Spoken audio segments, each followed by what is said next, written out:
Hi, I'm Lindsay, and I'm an academic advisor here at UMD. Today I'm going to be talking to you about Schedule Builder, which is an online tool that lets you play around with some classes that you think you might want to put into your schedule for the next semester. Schedule Builder lets you experiment with adding different classes to a list, and then you can look at different days and times until you find a schedule that you like. When you have a schedule of classes that you like, the system lets you move your courses into our MyU shopping cart system.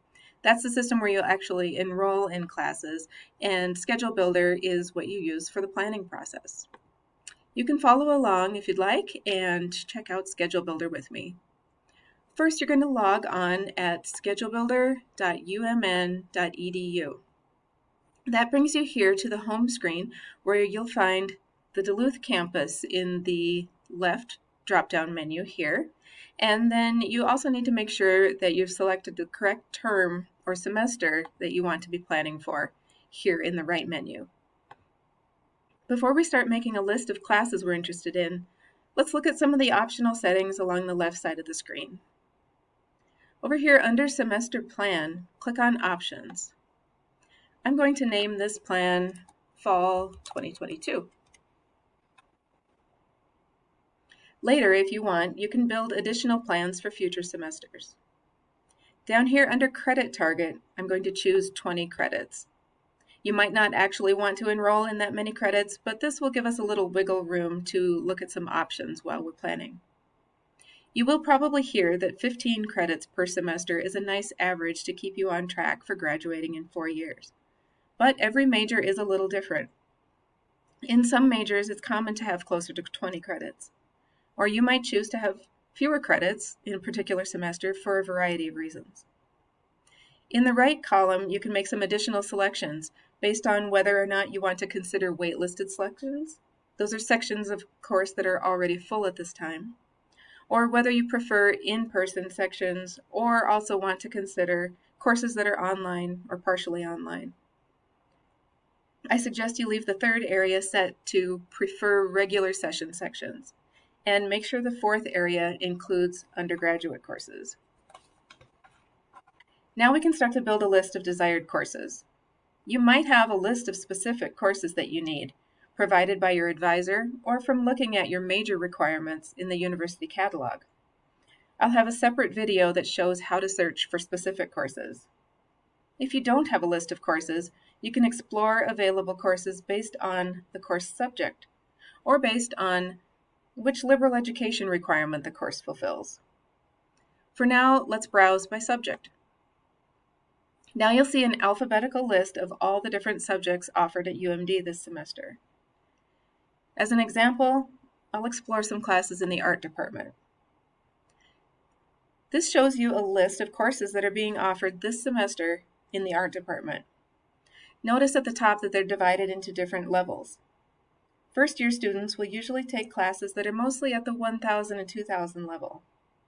When you're further along in your major, you'll have classes at the 3,000 and 4,000 levels.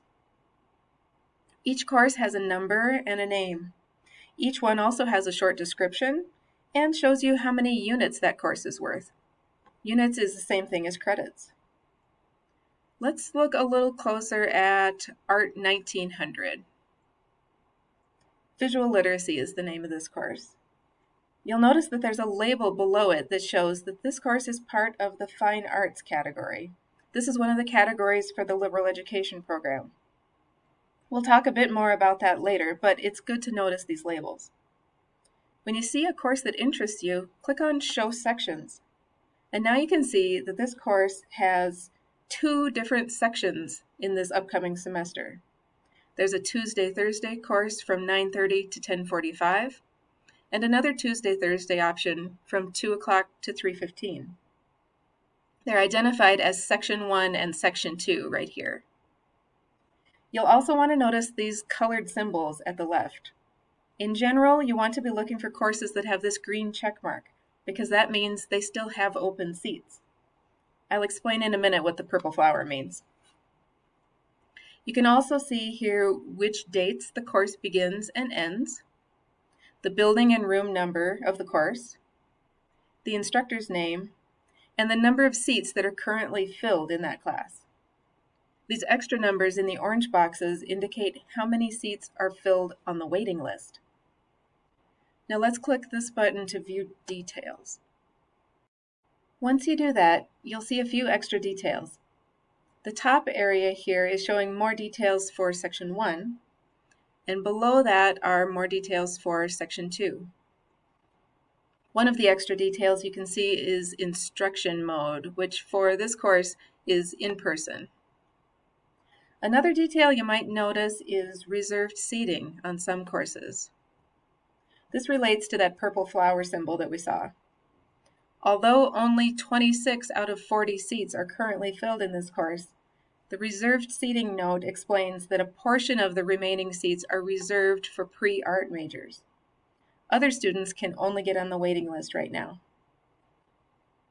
So once you've found a course that you like or that you need and you want to add it to your schedule, you should find this Add Course button near the top of the course. Before you click it, let's take a look at the options.